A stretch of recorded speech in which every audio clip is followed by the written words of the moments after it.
Good day everyone! Kamusta ang lahat? Tara, samahan niyo ako maghanap ng sofa para naman may maupuan kami sa bahay. Ang hirap umupo sa sahig, te. Kapag madyanda na kagaya ko.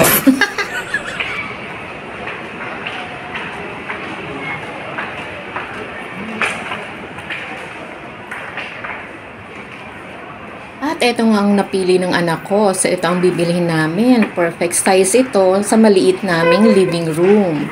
At leather, madaling linisin. Nagpasukat na nga rin kami ng aming mga mata. Ay naku, hirap talaga kapag kadumudunda na. Malabo na rin ang paningin.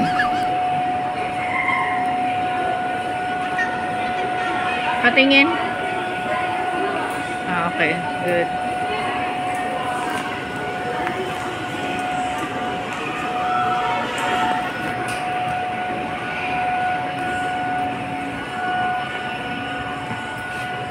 Ito nga ang napili ko para sa pangukong ilong. Hay, talong-talo talaga kapag kapango. Nagmerienda na nga rin kami sa McDonald's at ito ang in-order namin.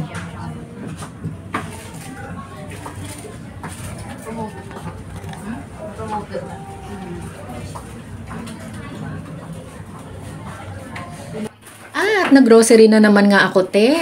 Sinamantala ko na habang sinisipag pa ang mga paa ko maglakad.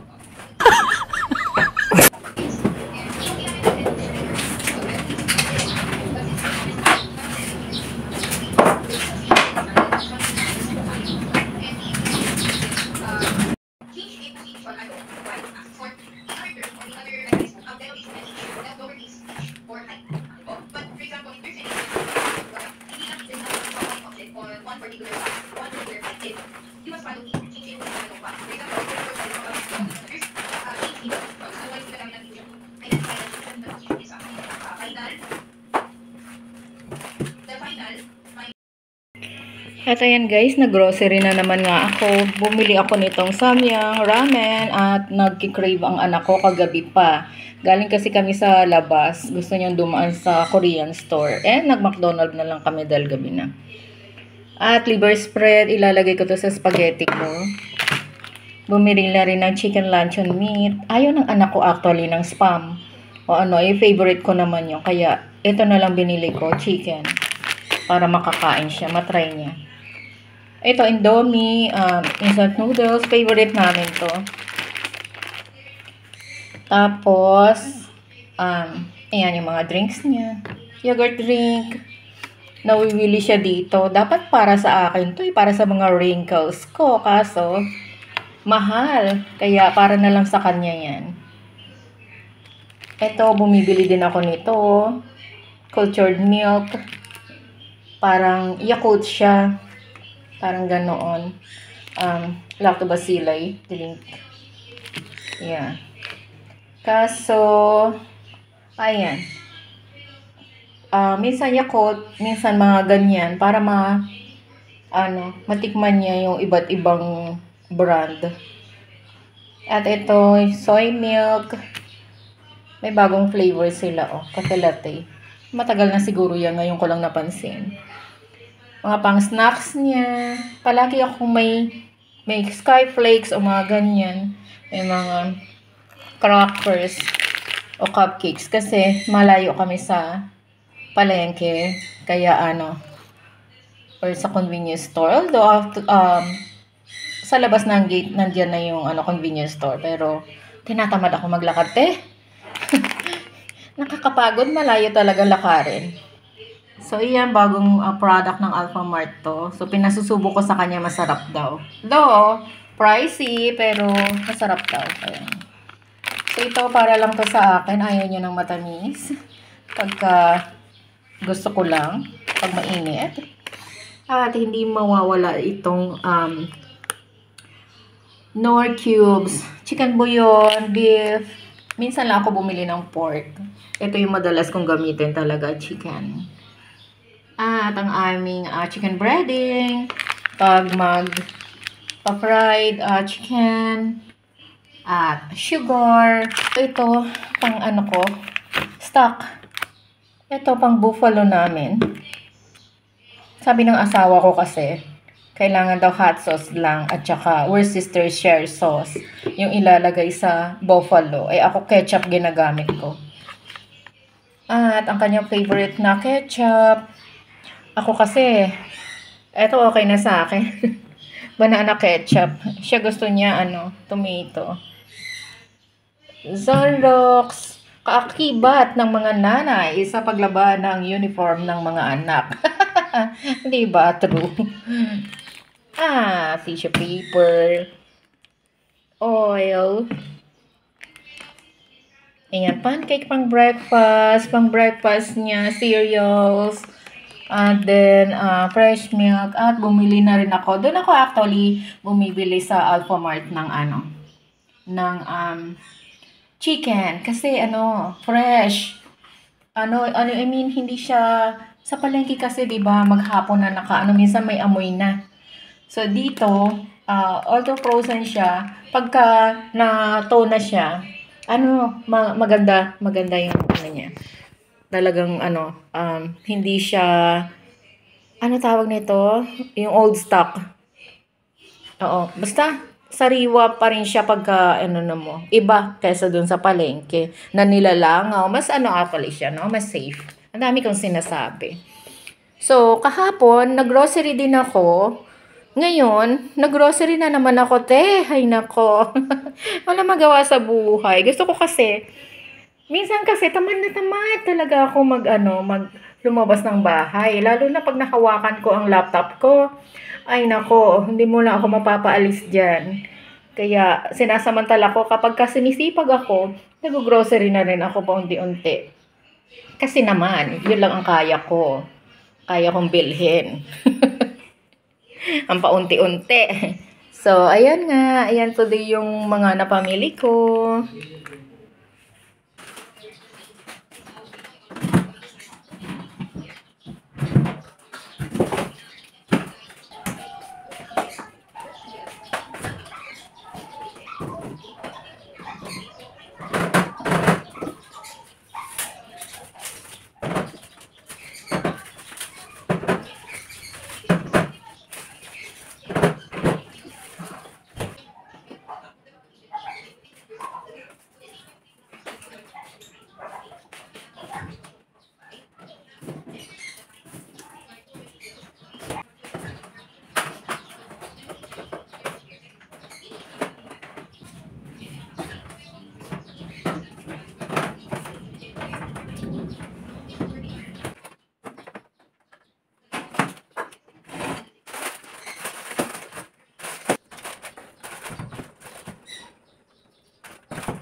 Na-miss ko ang luncheon meat.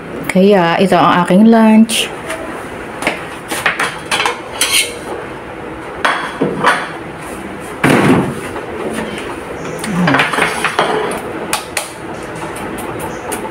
Gusto ko yung mga ganitong easy open can.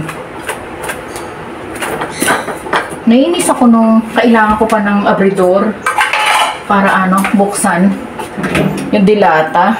Ayoko nun. Pag bumibili ako sa tindahan, pinababalik ko sa kanya. Sabi niya, arte mo naman ma. Ang hirap-hirap buksan eh. Masugatan ka pa niyan. Tapos yung mga tira-tira. Let's say, kutsilyo yung pinambukas mo. Yung mga tira-tira, di ba? Maano.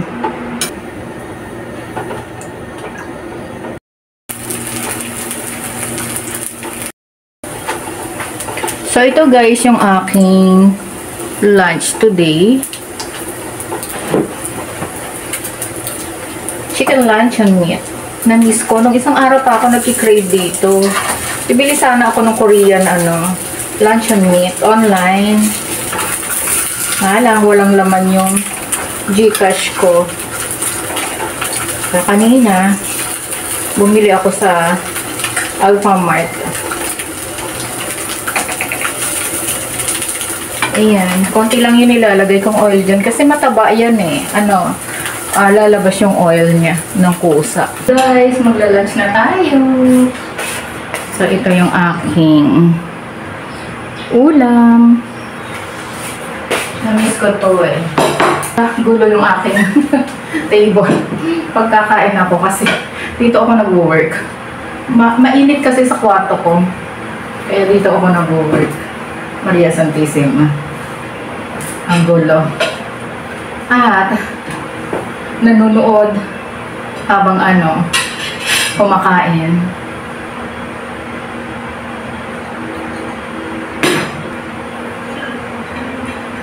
Chicken, Tulip brand. Hindi ko alam kung masarap. Paborito ko kasi yung spam. Ayaw naman ang anak ko.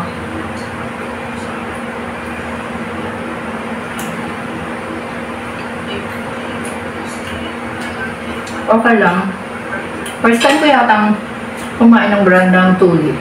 Kasi usually spam. Kasi yung Korean kasi parang spam. Parang siyang spam. Korean at saka yung Korean spam at saka yung Korean luncheon meat at saka yung Pure Foods luncheon meat. Ayun, pareho. Hindi sila ganun kaalat pero ganun kasarap sa spam. Gusto ko na mag-live. Kaso pa namin lowbat yung aking phone.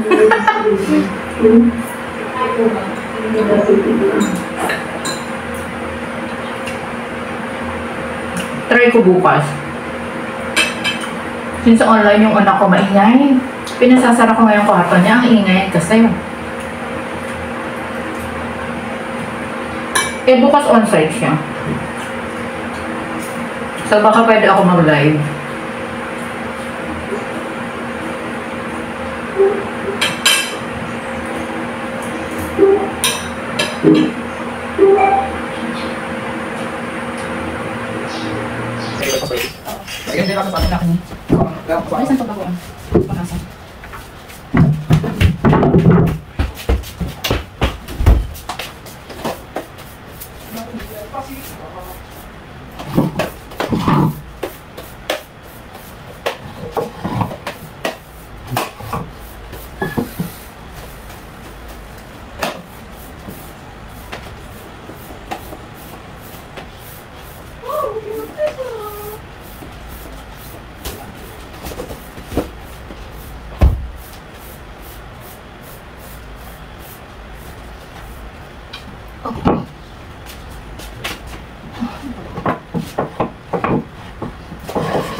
Gusto kasi darating ang aking bagong couch.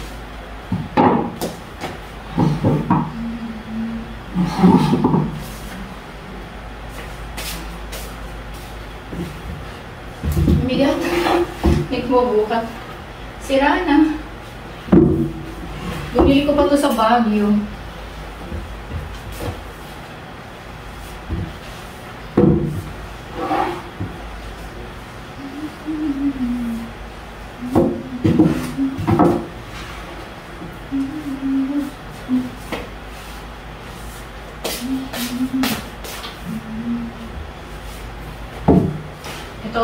bigat kasi hindi pa siya sira. Papagawa na lang yung isa. Ay nako. Gusto ko mga ganito wood.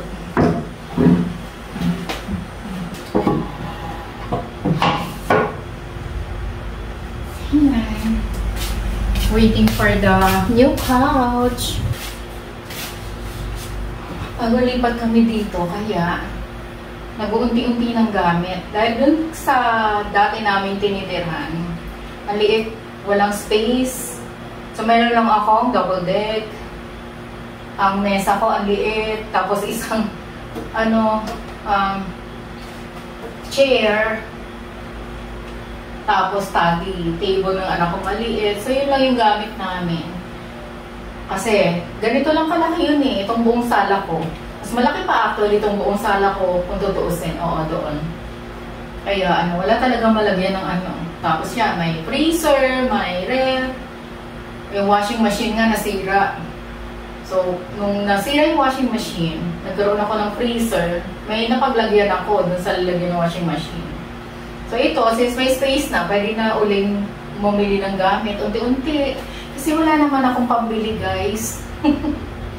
Kaya kung ano lang yung meron. Unti-unti lang, may magamit lang. Hindi naman kami tatagal dito. Kaya yun pang problema ko kung saan ko iiwanan yung gamit ko pag pumunta na kami ng US. Nandun ang asawa ko eh. Kaya pumunta kami doon ng anak ko. So, ito, yun yung problema ko. Yung gamit kung saan iiwanan. Bahala na si Batman.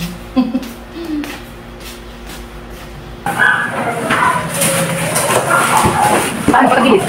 Patagilid. Wala kang kasama sa mabuhat? Wala ka naman, babae. Ito, mawala na ako, bala. Ang dayo pa ako. May kasama kayo? Oo eh. Ako, bala ka. Balik ka rin. Paano mo kasi dito? Ako na eh. Kung ba, ito kasi. Wala ako tumakbo. Minsan pag nasa garahe. Thank you. Masarap tong selector na to. Ha? Masarap tong selector na to. Selecta ba? Bear brand. So ito na nga ang aming couch. Mag-unboxing na tayo. Open na natin na. Ano? Sarap ang higit. Sige. Buti na naman dito ka. Lahat kasama. Black ko siguro sa mga. Unboxing na. Napatawag sa ganito. Unboxing ba rin ba? Grabe. Napaka-ano no? Napaka-sealed. Ito na mismo yung inupuan namin kahapon. Pumunta kami doon. Gabi na pala. Gabi na kami nakarating doon. Kasi may online classes yung anak ko kaya ginabi kami. Hindi pwede ako lang pupili. Siya siyang pipili. O yung mga ito eh. Tapos gusto niya ko. Ito na lang. Iba yung gusto ko eh. Gusto ko mga Victorian style. Mga mahaling wala namang pambili. Gusto ko ng mga gano'n. Gusto niya mga modern. Bakal siya naman palagi na bisita. Hindi siya magsusunod. Ako naman palagi na kwarto. Saka yung space. Ang liit kasi diba? So tama-tama lang yung akin ito dito. So muna here.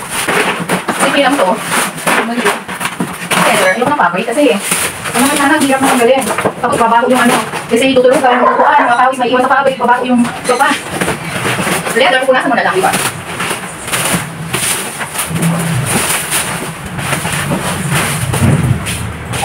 Electric fan naman, ano ba naman nasa isip ko? Excited lang, te. Hindi mo naisip na ayusin yung fan. Ang titiis sa init.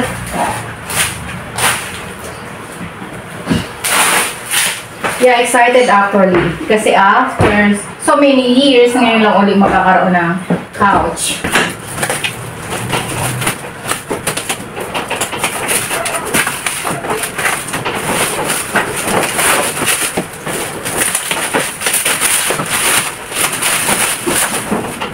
Tapos maulanan. Nakailang kaya? Plastic ka? Ano lang ang yata? Roll ng plastic lang. Malaki yung harap nila. Okay na? Hindi. Ha? Ikanin mo, yung kanila, papunta sa'yo. Bakit? Ay, hindi ka pinako yan, baka magkamali kayo. Kasi ko pwede? Oo, kasi marunong mga anak ko eh. Maingat ako eh. Hindi ako nangagit. Ha? Baka mamay matagal. So, agad, di mo gawa ng maraan? Hindi ka pa din ako ba? Ay, okay. Kami itong mga dumalo. Huwag ka na doon, ako na mag-ano ka. Pumunta ka na sa klase. Kasi may libre siyang 2 pillows. 2 pillows. Dalawa ba ito, no? Buti may libre pa. Ah, cute ng kanyang cover. Yung pillows.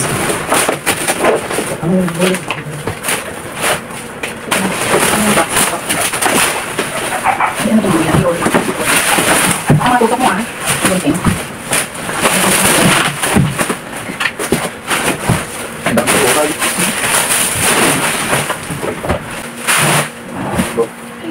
So, yan. Ganyan ka sa sakto mo yung kanila size. Parang nalilita na ko kahapon. Kaya ano na.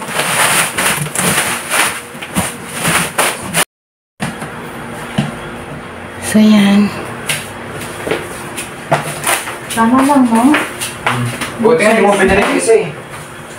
Ano ba yun? 15 yun eh. Naliliitan ako nito kahapon, pero tama lang pala. Kaya nga, Mas tama lang malaki, pinili no? ko. Tama lang pinili ko. Hindi yung malaki yun, no? Isa lang yun, hanggang dito lang yun. So, wala na ito. Pero malaki pa rin yun. Oo, actually, hanggang dito yun. Laki ng sakop nun. Ay, okay lang to. Sama-tama yung size niya. Ganda. Kaya, tinignan ko rin yung presyo kasi ng malaki, 15,000 yun. Oo. Sulit ba yun?